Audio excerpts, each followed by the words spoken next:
Baik, kali ini kita akan belajar tematik kelas 4, tema 8, sub tema 2, pembelajaran 1.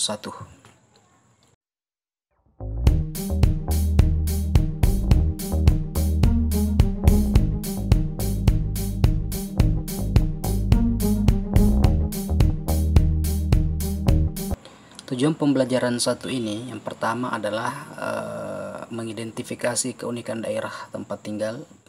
Yang kedua, menuliskan tokoh cerita fiksi. Yang ketiga, menyebutkan gaya yang terdapat di lingkungan sekitar.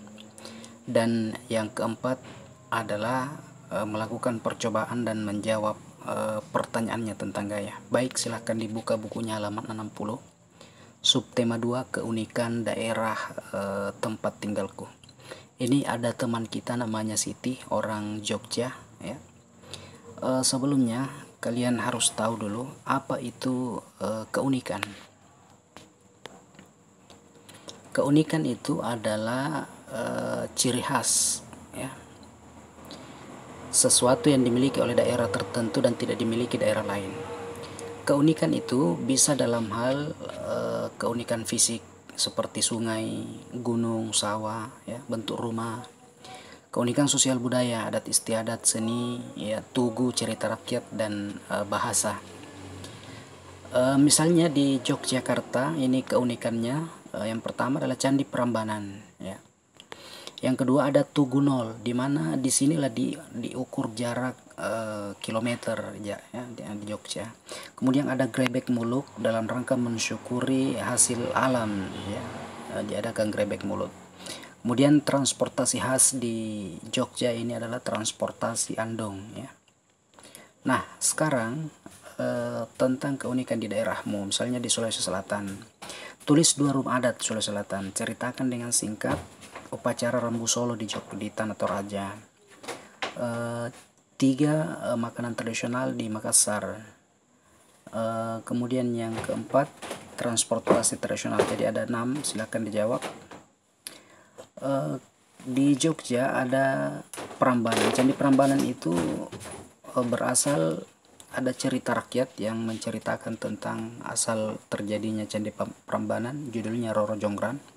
Silakan kalian baca bagaimana cerita Roro Jonggrang, lalu dijawab pertanyaannya ya.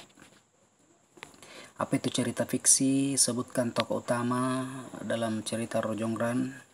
Kemudian juga nomor 3, sebutkan tokoh tambahan ya. Selanjutnya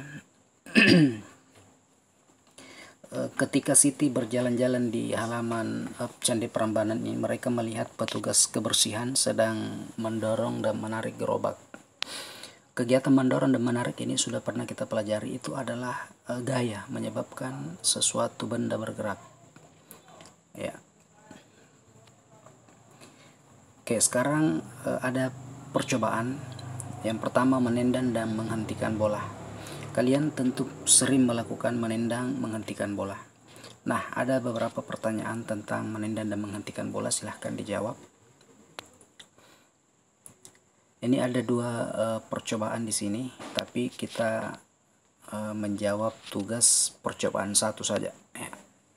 Percobaan 1, percobaan 2 tidak perlu dijawab.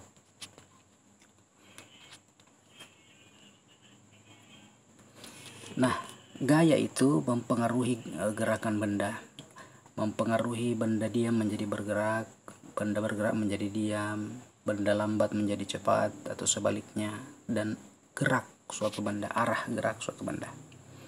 Nah, sekarang tugas keempat kita adalah tuliskan 3 contoh gerak benda akibat adanya gaya. Seperti tadi contohnya menendang bola ya. Tuliskan 3. Oke, demikian. Terima kasih telah menyaksikan channel ini. Jangan lupa di like, share, dan subscribe. Terima kasih.